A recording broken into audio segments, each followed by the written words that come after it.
on air. Hey, so we're now live, Leanne, so be careful what you say. Welcome to Raw and Raw.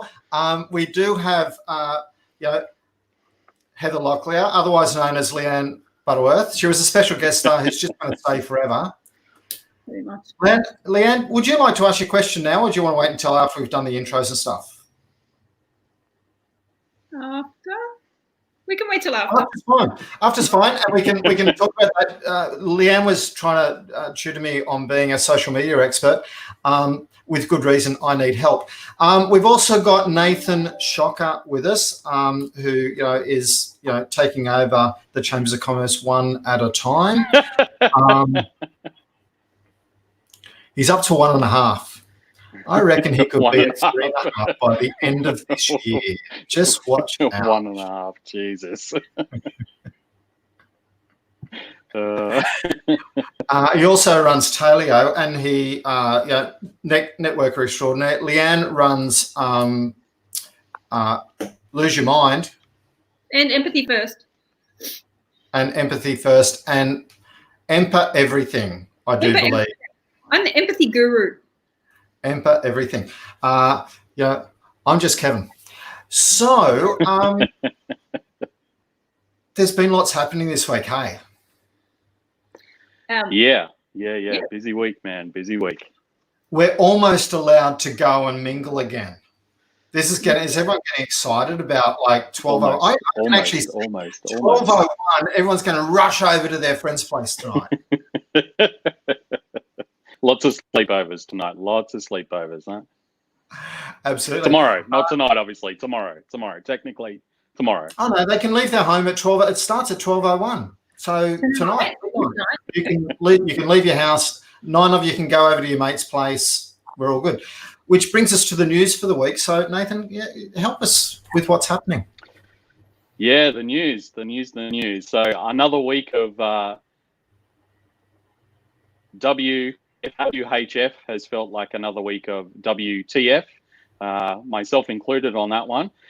Thankfully, we are, as you mentioned, we are starting to see some easing of restrictions, so we will start to get a little bit of a respite. But as long as we remember that it's not a complete free-for-all just yet, we have to make sure we mind our P's and Q's out there. So keep up the good work, everyone, please. In slightly perplexing news for some, maybe not all, depends on where you fall with this one. We've been questioned whether $200 million for a business that's near on $7 billion in the hole is a really good deal or not. We would absolutely love everyone to throw in some comments and some questions around this, and we can deal with those on the show. I, for one, am not in favour of that one. I don't think it's the best thing we could ever do. But anyway, in more optimistic news, as restrictions do start to ease, we can start to now plan a holiday that goes beyond just our backyard in the next few months, hopefully. So please keep in mind our fantastic Sunshine State. It would be great to help support all of those tourism industries that have really copped the brunt of COVID and all of its nasty wake. Would it be would it be harsh to call South Australia, Northern Territory, and Western Australia the evil axis, with the fact that they want to secede from Australia right now and have their own little party without the rest of us? Well, listen, they're pretty boring places anyway, so they can succeed away if they really want, I suppose. I'm not going to miss them too much. Anyway, moving along. They do own a lot of wineries. They do own a lot of wineries. But perhaps we can sub them out for New Zealand subbing in, perhaps, and we can pick up their wineries. Maybe not. I'm not sure New Zealand want to play with us just yet. Come on, we're harmless. We're only Queenslanders. So Victoria spoilt the party. Oh well. So, and finally, to end our week on a really big high, certain act from Brisbane, Powderfinger, has helped cement their legendary status by putting together a benefit gig for later this month, which will be awesome. And that's next the Saturday, news, I think. Next I Saturday. think so. Yeah. That's So good on them. Good on them. awesome. Absolutely. No, that is fantastic. Sorry, I've just lost everything. It's all gone to the wrong places. Sorry about that, everybody, if I'm looking a little bit confused. So He went to Western Australia and then seceded from you. So I know that was the last thing I remember. We're going to have to rewind till then. No, we won't. So it has been a really interesting week. ScoMo's phase 1 is rolling out, and we're getting serious about all of that. A lot of the states are playing, not all of them, of course, and so there is some things. Obviously, we can start going to cafes in groups. Yay! That is pretty exciting stuff that we can start going to cafes in groups. We can. Does that mean we can have business meetings in cafes now, Nathan? Totally. Yes. Why not? I just want to quickly remind people now cafes can only have 10 people there. So please just don't sit there and have one cup of coffee. Yeah. Right? Buy all the sandwiches. The space is really buy all the valuable. burgers. These businesses, they need to make money. They've been shut down for quite some time. Go and visit them, please, but consume more than Support just one cup of Support coffee. them. Show them your love. Show them your love. Absolutely show them your love. Absolutely show them your love. So what's happened for your week, Nathan? Anything exciting? Yeah, it has been a very exciting, very busy week. First off, and because it's obviously most important, big credit to you, Kevin. You hooked me up with a referral for some business and landed that yesterday, and we start that work today. So shows that was someone there's who a bit of rang me confidence up. in the market. Thank you. And that was someone who rang me up because of the directory. And they said, even better. They said, Kevin, you run this group, you run that directory. Who should I call? You've been a long-time supporter, great fan. Thank you very much. So I sent them straight to you. So thank you very much for that. So Nathan, thank you, Kevin. What do you do in terms of sending referrals your way? What do I do with them? Well, what do you do? Because I mean, when you're not networking. Outside of wearing fabulous jackets, as you can see another one on show today, I run a business in commercial property services. So stuff like office cleaning, maintenance, security, gardening. So the referral that Kevin sent my way was for some office cleaning. Nice.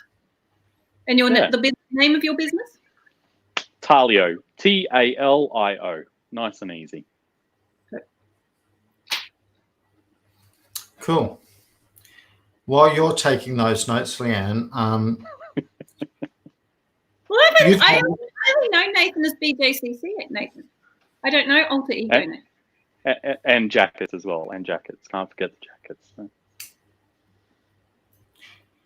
And soon to be Brisbane West Chamber of Commerce president too. 3.5 chambers apparently, or 1.5, or whatever. Well, that'll take. Well, you're currently at 1.5. Soon we'll have that. We've also got Leanne. Tell us a little bit while we're on that. Tell us a little bit more about what you do, because the whole empathy thing is underrated. I'm going to say I said underrated, making sure people didn't think I'd said overrated. No, it is. There's not enough empathy around, really, is there?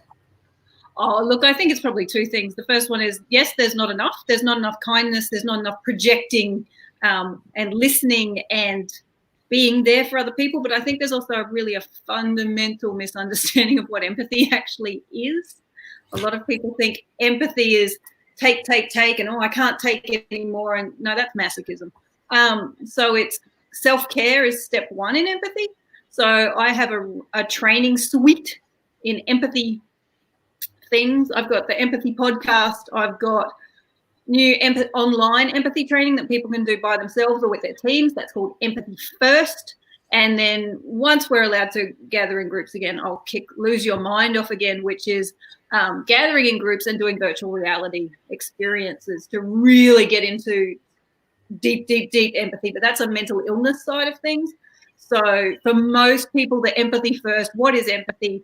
Why does it even apply to me? How do I write better emails, listen better to my friends, make them feel heard and connected and loved, and my colleagues and my clients? And how do I then use those skills and relationships to then drive my business to get better results, better bottom line, better mental health culture through the positive power of empathy. So I sort of step you through the why, the what, and the how of empathy. Awesome. I believe we were having a discussion that you're even going to start some little teaser-free online workshop things. Yeah, that's a very technical term. All of that is for free webinars. So I've got some free webinars coming up. The first one's going to be about how to write an empathetic email. So how to write an email that actually gets the people to feel valued and heard, because it's actually really hard in the written form. So just a couple of really easy tips and tricks. We might even give you a little checklist to sort of have next to your computer. Go, okay, did I do this, and this? Good, send. But yeah, things like that. Things like we might do a webinar on why you should just see a counsellor. Will never ever work and may actually lose you a friend and a client.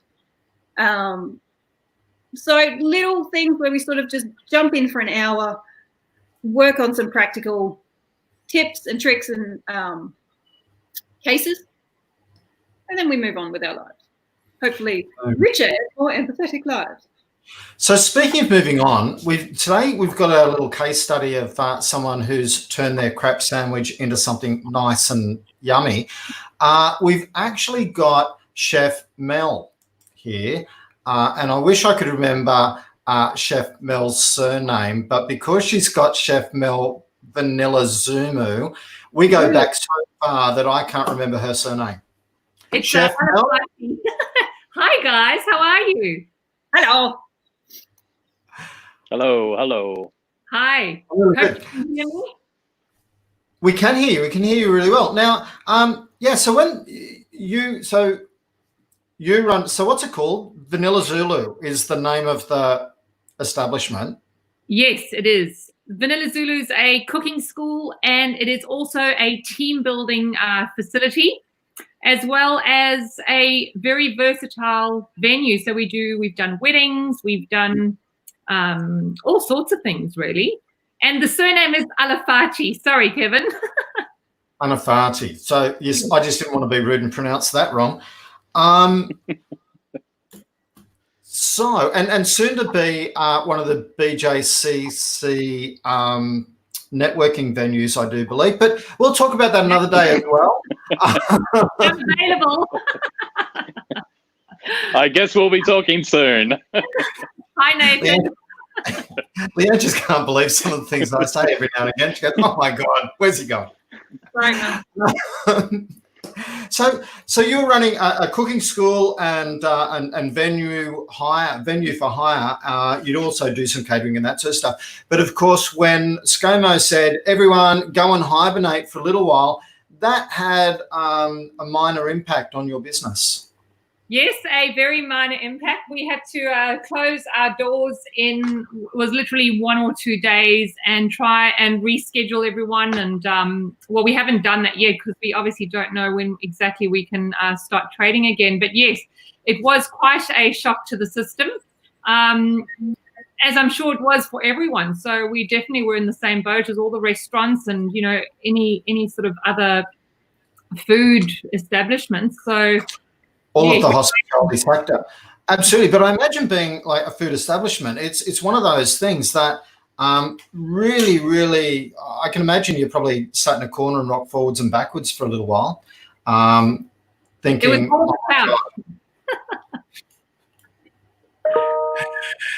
oh my God, where is this going?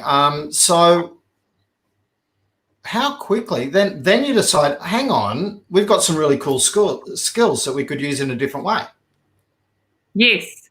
So what came about with us having to close our doors, and my venue is huge. It's 208 square meters, and it's literally, I think the first 1 or 2 visits that I did to go check freezers and make sure that we weren't losing, valuable stock. I think the first few times I walked in there, I just burst into tears, as you can imagine, because it just was totally traumatic. But once all of that settled down, and there was a lot of support, I must say, we realized that and it's one of those things you always say as a business owner, and especially a small business owner, is, oh, I must do that one day, and I must do that one day. And I'd been promising myself that I would take my cooking classes online, first of all, because I've got quite a few students that have immigrated, and I'm from Africa myself, so I've got quite a following of foodie students there.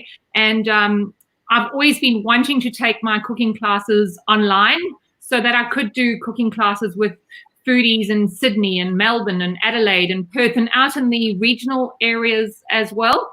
And I just didn't think at the time that people would have been receptive to an online cooking class, because we're so spoiled that we were allowed to just go to my beautiful venue and have a glass of wine and actually have the whole experience. But yes, we have now successfully transformed some of our classes, and we just chose our top 4, and I reworked them to be a online interactive cooking class in the comfort of their own homes. Fantastic. So Mel, you made the 3-ingredient peanut bread. Yes, I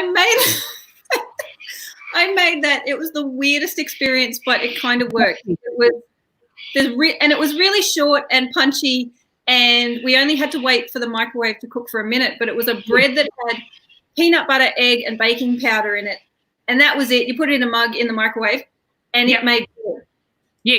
So I obviously, with my being jobless, had many sleepless nights, and that was something that when I was trolling my Facebook, trying to get my brain to switch off and actually go to sleep, I came across this bizarre video of this man in his kitchen, and his wife was filming him and helping him along, and I said to myself, that's ridiculous. It's just ridiculous. And of course I said, it's so ridiculous that I simply must try it. And I tried it the next morning, and it, like you said, Leanne, it's simply a tablespoon of peanut butter, 1 egg, and a 1/4 teaspoon of baking powder, and it makes this strange. And you cook it in a mug in the microwave for 1 minute, so it's a real quickie. And it's this cute little bread, that you slice up, and you can either put, have it as it is, or you can heaps of butter, more butter or peanut butter on it. And yes, that's when I started making my little videos. I was so desperate to connect with people, because I'm used to, seeing 100 people a week, and my passion is food, and my passion is people, and making them happy about food like I am. So yeah, that's why I started making my little own videos as well. So let's go back a step. So apart from losing your business, you've also lost that interaction with people all of a sudden. Yes. I'm guessing you're a little bit of an extrovert. I am indeed a social butterfly. Yes. And so then all of a sudden being locked indoors, how'd you feel? So it was very confronting, to say the least. And I think I missed my staff, because I've got the most amazing staff, and we've all been together for, such a long time, and we got to get our little fixes, and we have our little routines, and, we listen to music while we prep, and it's ever so much fun. And then, having to let them off as well was a terrible experience as well. So yeah, being housebound on the couch. Luckily, I have a very gorgeous pug and a wonderful husband and 2 children that have never had that much attention in their lives. So yes, it was actually lovely in a way to be able to just, spend some time at home and, just really slow down. Yeah. And how have you gone with all the government assistance and all that sort of stuff? Has that been smooth sailing for you guys? It hasn't been bad. I've got a very good advisory council through my accounting services and all the other services that I currently have in place. And, I think we've even become closer knit, because, I would just say to them, please, I've heard this. What does this mean? Because I'm a great chef, but when it comes to all the jargon about this and that, I just need someone to, give it to me straight. And they were able to take all the fuzz and the scary stuff away and just say, Mel, it means this. So I have had some very good support from my little team around me. Yeah, that's and fantastic. That's really important as well. I think that identifying what you're good at, what you're not good at, where your support is, and then not being afraid to seek that support and that feedback. Yes. So, yeah, I mean, we can't be everything to everybody all the time.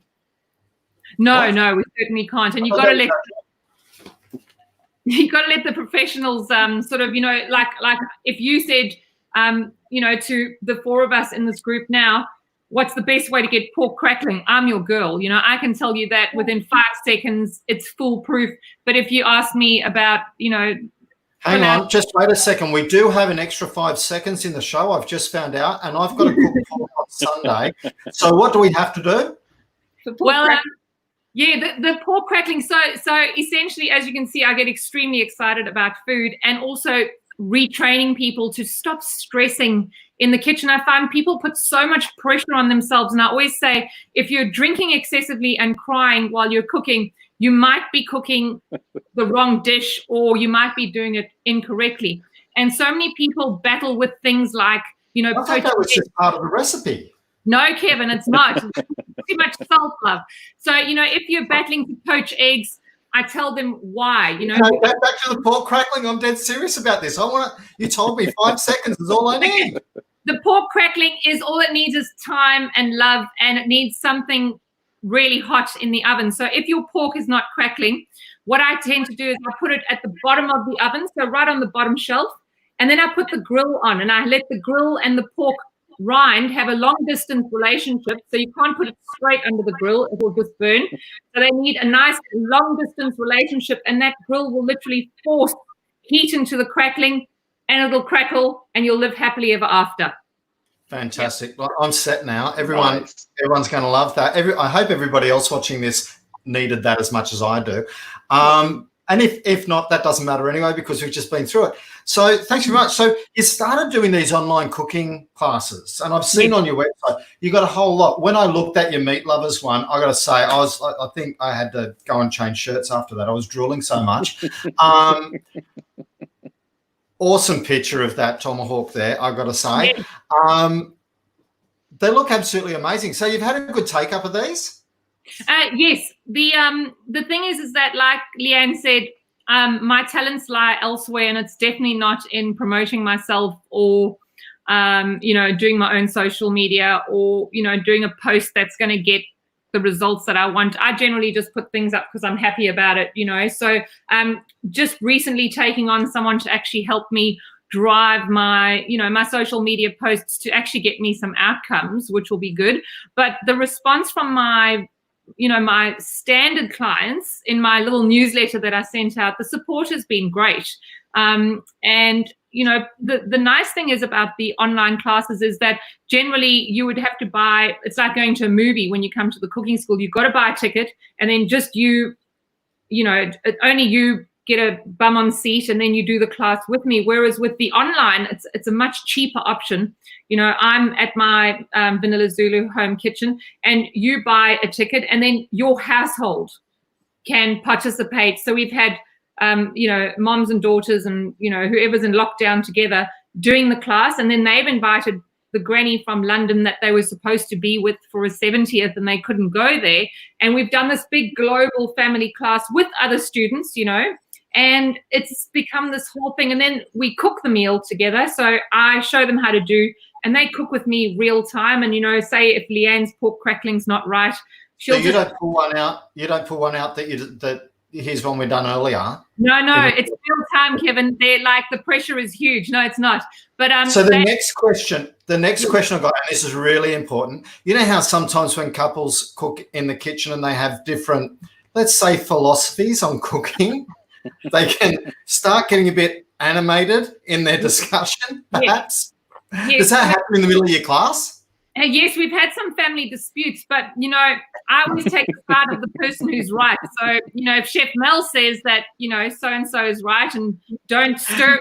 My biggest thing, Kevin, also, other than the pork crackling, is things like when you've got grey liquid spewing out of your stir fries and your mince. People always blame the butchers and say, oh, this is such crappy, cheap mince because there's grey liquid. And I look at them and they're stirring it so much that the poor meat is, I always say it's like crying, because you're You need to let it brown, and you need to let it, you can't, if you're stirring too much, you're stewing. So fixing those compulsive stirrers so that they get the best out of their, products or their ingredients is also what I like to help with. And that's when the family disputes coming is if there is a compulsive stirrer in the family, then I have to talk them down. I have to talk them away from the pan. Nathan's a compulsive stirrer. You might not know that, but Nathan is a compulsive stirrer. Nathan, that's all right. I've even got a range of aprons where I have my sayings like, hit the pan, swear word hot, and then back away from the pan because grey food is not sexy. And I've got these little mantras that, I put on there so that people can say, well, Mel says don't stir. So it's all written, it's all official. Do you sell these as another sideline? What's that, though? Do you sell those as another sideline? Yes, I've got a little shop on my website there where I sell all of my my merchandise, and I've also got a range of spices that I make myself, and I don't have any here, but I've got a range of culinary spray tans. I call it culinary spray tan. It's a gorgeous mix of Ras Al Hanout and turmeric, and it makes everything look gorgeous and like you've put bronzer on. So just fun with food, really, because it can be fun. It actually can be fun. Food should be fun. That's something that I say. So you've moved your live cooking workshops into online workshops. I see they're less than half price, yes, which is truly amazing. And then they can share that link out to close family so that they can all have the experience together. I think this is truly amazing.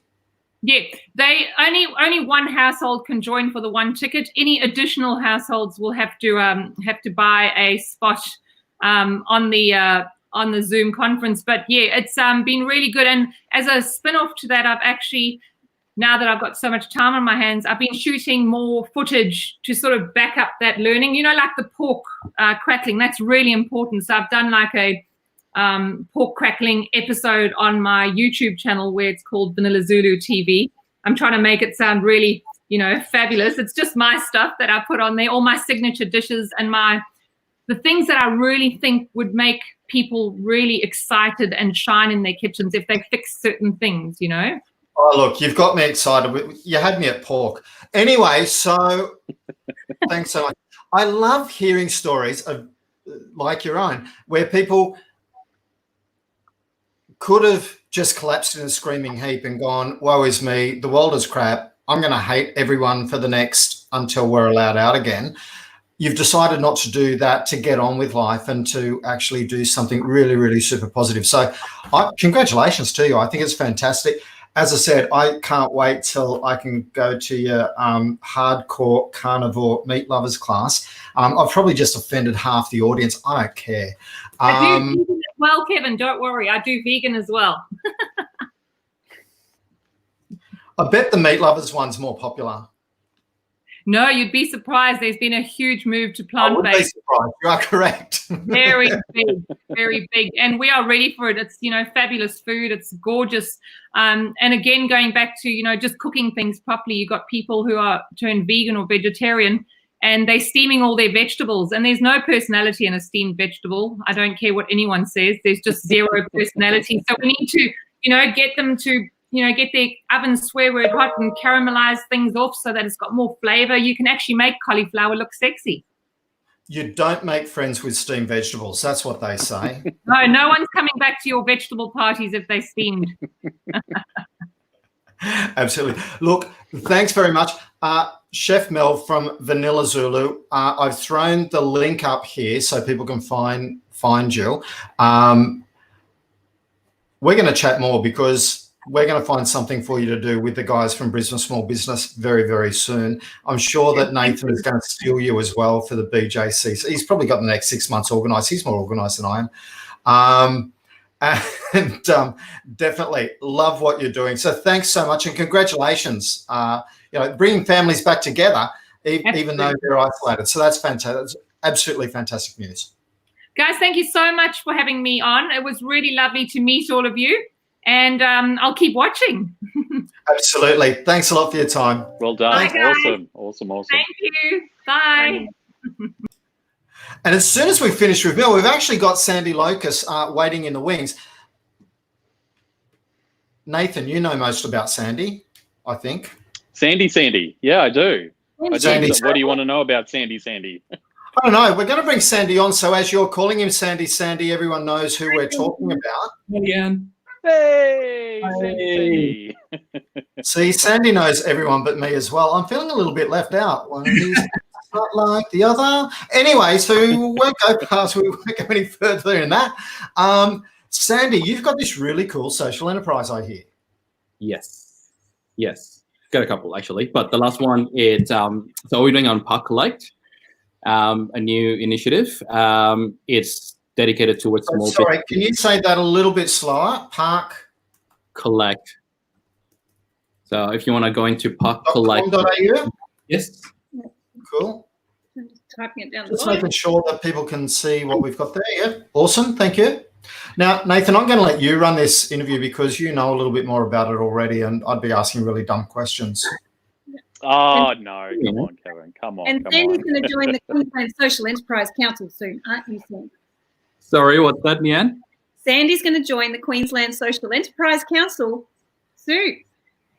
Is this before or after you become president? Well, this will help. My numbers do help now. Raising the voice of social enterprise in Queensland is actually a really important thing to do, especially now. But anyway, as you were. So tell us all about it, Sandy. Give us the big pitch. Even before we go there, so I want to find out more about Sandy and how he gets involved in this sort of stuff and what he even does. I like one by one. All right. So I work in let's start with that. I work in IT. Work in tech. My background is actually graphic design, so nothing to do with IT, but life leads you to places where you don't know where you're going to end up to. So here I am working in tech. Have been working in tech for about the last 10 years. Asian always looks young. Might not look like it, but I'm pretty old. In the last couple of years, we've been always working on tech. So we work on digital transformation effectively, working with businesses, taking them online, getting them to digital, data analytic, so on and so forth. So that's sort of like the background of where I'm coming from, the qualification. And then with Park Collect, so obviously before the whole COVID things hit, I think it was on the first week of when it started hitting. I had a friend, I have a friend who worked in hospitality. A good friend of mine, we came to Australia together actually. He took hospitality, I work in IT, sort of bridge, but we still catch up every now and then. Had a chat with him and be like, look, how did you go? Because I know you can't have people coming in and sitting on your venue. And it was like, oh man, it's tough. Obviously, we don't do a lot of takeaway. We prefer people to come in.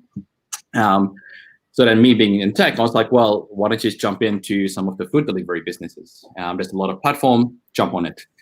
And I didn't know, this is before the whole industry blow up, the whole thing about, the surcharge and whatnot. And then they told me the whole story about it, how they charge a significant amount and then they're not making any profit. And then me at that weekend, I think it was the weekend, I had a bit of a cold. So I thought, well, you know what? I have nothing to do at home. Let's whip up some sort of basic technology that I could just give to him. So then come up with the first concept of Park Collect, which is a very much an online ordering system through the web.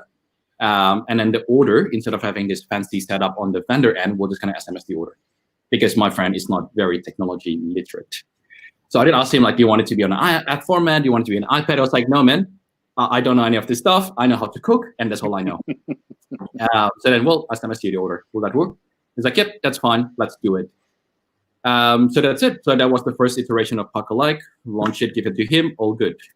So I got a quick question here. So you've got a cold and you're at home one weekend and feeling miserable.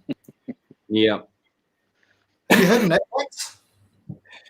And you just decide, I'm going to go sit home and write code and come up with this amazing app that helps restaurant people. I feel like I waste my life, I've got to say. Well, you see, I've got a 3 years old, and then you don't really sleep at night because he doesn't sleep. So you get woken up at 1 a.m. and you're like, well, what am I doing? That's how you know a true IT person. So do you actually sleep in the night or during the day? Hardly at all. Okay, you're an IT guy. Awesome. Yeah. So the whole Park Collect, what does it do?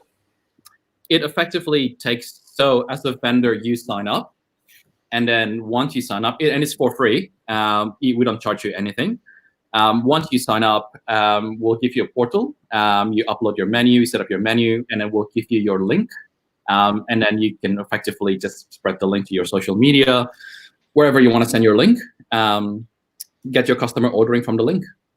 And once someone put through an order, we'll clear the order and we'll SMS you what the customer wants. You have an option of delivery as well as pickup. So if the customer wants to pick it up themselves, go and pick it up. If you want to do the delivery yourself, being mindful that a lot of hospitality owners currently have a lot of resources, human resources not doing much. If they want to deliver themselves and collect the money, set their own rate, go for it. So that's the gist of it. So I'm just having a look. So what's the social enterprise side of it? So is it, I'm catching up. So it's like. Oop. And just, did you guys all disappear too, or was it just me? There's now two Kevins. Oh, oh, we've all. There we go. Okay. No. Oh, and we lost Kevin. Did you guys all keep chatting then, or was it just me? See, I've just proven how good my IT skills are. Trying to bring up the Park Collect it's called a website, and I've just shut right out of the web. This show just keeps getting better, I've got to say. So it's like a food delivery service, but more personal. What's the social? No, it's, I guess, the social part of it. We're still working on the social enterprise aspect. I know, being mindful that you're quite deep on the social enterprise aspect. So I got to be careful what I said. But I guess effectively at the moment, we're not making any revenue yet. So everything is done for free. So a vendor can jump in. I think the whole aspect of it at the moment just to rescue a lot of small business owners, to get them to go online and be able to trade online at no cost. I think that's our key point. So it's like an alternative to Uber Eats because they've got such high margins. Is that what we're talking? Yeah. Gotcha. Yeah, but it goes beyond. Yes, Kevin. And do you actually organise the drivers or like the? No. So there's no drivers involved in this. We give the options back to the vendor, whether they want to do the delivery themselves or if they don't have the capacity, if they want to let the customer to come and pick it up. Maybe you should see if people could, you've got the technology skills, maybe you could see if people wanted to register as interested drivers. Yeah, we've been talking to other partners. Again, this is something that's quite new. So everything is just running at a light speed. But yes, certainly that's something that goes down in the path of development, where we can partner up with someone to do delivery or some sort of alternative options. But I think as of immediate, the feedback that we've got from a lot of vendors, and this is going beyond just the food industry, because it can be used for retail industry as well. So for instance, we've got Grape Therapy as well as Proud Henry, both are bottle shop. Yay, I know, Jen also. So Freddie is more than happy to deliver himself. They sells wine, he sells gin, and he said, look, I'm happy to delivery. I'd rather keep the money for myself rather than giving it third party because I have the resources to do delivery. Why don't we give that back to the vendor? And right now, waiters would be excellent delivery drivers and all that sort of stuff too, or many of them anyway. So, so they have the capacity to do that. But this would be a great addition to a lot of places as they're opening up, and particularly when they can't have full restaurants and that sort of stuff. So I think it's absolutely fantastic. Yeah. And one of the things that we push, there's a transaction fee involved with financial provider. As you check out with any bank or financial institution, you get charged with transaction fee. we actually offer the customer to bear the transaction fee. Again, it's 20 cents, 30 cents that as a customer you probably wouldn't mind paying to support your local cafe or local vendors. And that actually adds up. We all know it adds up for the vendor. So we give that option back to the customer to say, hey, would you like to support these small businesses who are having it tough? Pay the 20 cents transaction fee. And I guess on a bigger picture, what we want to bring in is to be able to get sustainable level where we can hire up people who are impacted. So really what we want to do is to have this community-based platform that are created by local talents. None of this is going to be outsourced. It's all based on local talent. And we'll put priority to those who've been stood down, lost their job, cut back on hours, so they get their job back. Ultimately bringing a platform for the community, from the community, built by your local community. That's the bigger idea. I love it. So Parcollect, we're definitely not going to try and bring them back on screen because we've just shown that way beyond my pay grade to be able to do that kind of stuff. But yeah, Parcollect.com.au, give it a try. The sign up is really, really easy. It's less than 60 seconds. Everything it's there. We would like to work with the vendors. So as a vendors, if you have any idea and a suggestion, we can build all kind of text, but we never run your business. We don't know what's involved in your business. We don't know what you need. Everything is based on assumption. So tell us what you want and then build it for you. Fantastic. So with the Parcollect, it is literally for food and beverage type stuff, hospitality venues, more so than anyone else at the moment? We diverge actually. So obviously the hospitality, food and beverage are obviously on the list. However, if you're running a retail shop, it can be adopted to retail shop. As I said before, Freddie from Break Therapy, he's selling wine on the shop. So anything that you want to sell online, you can. We've actually got a vet, like animal. So you could even sell cooking classes on your shop. You could, yes, you could. Or dog beds. I don't know. Somebody might have dog beds for sale. It is. It's a very flexible platform, and we would like to keep it as flexible as possible. I guess think of it as a way, and with all due respect to all the e-commerce developer, me myself included, we know it's not easy for someone to pick up an e-commerce site. Let's say you are a small business operator, you want to go online. There's a whole bunch of barrier to get online, to sell online. And what I've envisaged that Parcollect will be a stepping stone for them. So instead of having that commitment, look, maybe try selling online through Parcollect, see if you get any traction. If it is, reiterate, invest more in building a proper e-commerce site down the track. But for now, it's a good, cheap, fast way to try where you can actually sell online without risk. So I was speaking to a guy the other day who reached out to me because he lost his job with the whole COVID thing, and he's had a little side business where he does a little bit of baking and all that sort of stuff. He could actually sign up on your site, right? Yep, for sure. So any micro businesses that home-based business, go for it. It's a good way for you to go online and start selling digitally, low cost barrier, and a fast way to do it. If it works out really well, we always say in IT, do agile, keep reiterating. If it works out really well, you make some money, you invest, support your local dev, your local creative studio, get yourself a proper e-commerce website. Flashy, beautiful. But absolutely.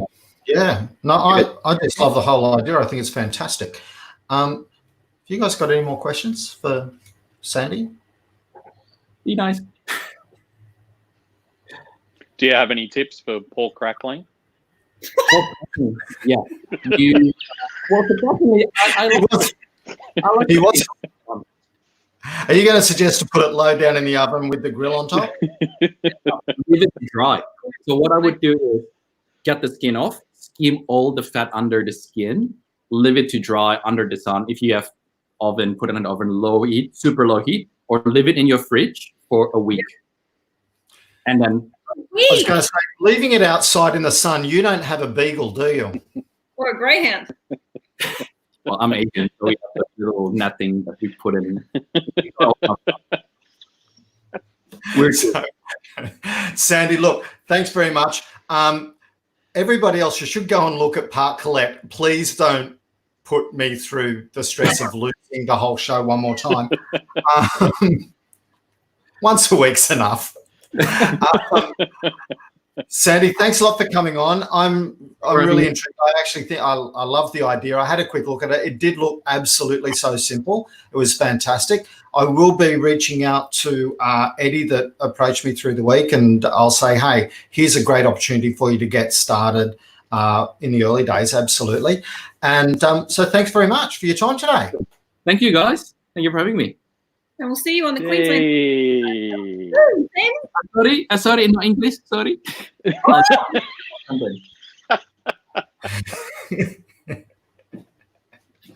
It sounds like you're trying to stack the board there, Leanne. I'm just quietly saying. I'm trying. Come on. Sounds like you're doing a good job. Sounds like you are doing a very good job. So it's been one hell of a week. So kids go back to school next week, hey? No, 25th. Week after. We're getting ever so close to that happening, which would be great for a lot of families. Look, one thing I have noticed this week is that there's a lot of excitement about, hey, there is going to be the easing of restriction. There's a little bit of hope coming back into society from that perspective. I've also noticed at the same time, there's a bit of frustration creeping in that we're not already there, and I think that's giving a bit of a heightened thing. So I want you to listen to what Leanne says and be kind to yourself first and foremost. That's self-empathy, absolutely critical. The one thing I heard her say last week, if you hear yourself saying should, then stop that and give yourself a break. You're doing awesome wherever you're at. Yeah, absolutely. Was that the right message? Oh, 100%. The more we can take care of ourselves, the more we can take care of other people. And then if we're in a good place, then, and especially this weekend, as things are starting to ease, yes, we all want to sort of get out there and do, but remember that we've got to take care of ourselves, which then takes care of other people. So don't get out there too quick. Don't, just, I guess, keep your distance. And if there are already 10 people somewhere, just take a deep breath, go for a walk around the block and come back. Like everybody, and I've said this a few, sorry, dog. I've said this a few times, like we're all in different boats, but we're all in the same storm. So everybody wants to. Everybody does. Is that your dog knocking at the door? That's my dog who's just stolen a screwdriver. And now he has a screwdriver in his bed. At least it wasn't one of the army people stuck halfway down the throat or anything like that, which is fantastic. So, Harry, one of us has already had a dog at the vets this week thinking that it might be a one-way trip. So we don't want any more of that. If you need to go and rescue that dog, that's great. So just keep in mind, everybody wants to go to the cafe. They're not in your way. They're not trying to piss you off by living their lives. Just go for a walk around the block. Wait your turn. Keep lots of distance. Don't be sort of too gung-ho to get out there too quick and go, oh, there's people everywhere. Like, no, everybody wants to get out. Everybody's been cooped up. So, yeah, if we need to sort of go home, take a breather, go back out again, then so be it. Thank you. And yeah, and we don't want to get into a stage where we all rush out, then all of a sudden starts to spread and we've all got to run back inside again. That would be truly awful. We do want business to get back on its feet as soon as possible. We would still love support from the government to acknowledge that small businesses there, they have started to open up the grants, which is fantastic. It's something I've been harping on about for the last 2 weeks. They've at least done that. Not always with the results that we wanted, but we will keep plugging away. Was that the first time that you tried for the Ignite grant, Leanne? It was. And so I got shortlisted for the grant. So I was like, yeah, I got shortlisted, and was told a couple of times by various people going, you're in with a good shot. It's 50-50. You made it down to final round. And then I missed out. And I guess, it makes... It's heartbreaking. I get that. Absolutely. It makes perfect sense, because the grant that I applied with had to do with empathy training and virtual reality and stuff like that, and that's taken a very different direction now. The application that I would put in now, and so when I'm seeking corporate corporate partners now. We have a slightly different angle. So it makes perfect sense, but whatever. I know. Look, but a mate of mine who deals in grants and the bigger end of town grants all the time, deals a bit with helping people with the Ignite grant. He has told me such a minute percentage of people get it on the first time round, but quite often with what they've learnt from the first time round, when they go back a second and sometimes even a third time, then they get it. So, you know, I'll keep plugging away. Let's live and find a nice empathetic word for fight another day. Strive another day. We keep drinking. Beyond my story. It would have been more fun if you got it, though. It would have been a far more fun show. You may have even joined me in having a drink while we were watching it, but while we were doing it. So good. So good. So much impact. And all I look at is the impact. I don't go, hey, I could have made some money. It's like, oh my God, this would have had a big impact on the community, and I could have created this and done this. And I gotta be creative. I went online, I've created online courses, I've created podcasts. I can go get corporate partners, I can get more clients. It'll be fantastic. Nathan, you up to anything special this weekend? Well, I've got chocolate and wine tonight, so that's about my only focus right now: chocolate and wine, and then I'll figure out the weekend from there. So, don't know how we didn't organise getting that for today, but hey, before next week, we're going to sort out our arrangements and things and make sure that we're all sitting here happy with drinks in hand. And we'd love everybody who watches it to come along with a drink in hand as well and just enjoy the show, have some fun. We've got some awesome people coming along. In fact, we've even lined up half of our guests for next week. We have. We had 3 guests today. They were awesome. Mel's fabulous. Sandy's fabulous. They were fantastic. And thank you so much, Mel and Nathan, for organising that. I'll have to stop dragging my feet and help get some more people to the show. I mean, Mel, Leanne, who got Mel. Yeah, it has been that kind of week. I want everyone to have a fantastic weekend. Go out and play safely so that we can all have another great week next week. I look forward to hosting this show again and about 10 other Brisbane small business shows where we help you think about what you can do in your business to help improve it. So thanks very much. This time when we sign off, it's actually because I meant to. So thanks very much. And we'll catch you all next week. Bye now. Bye.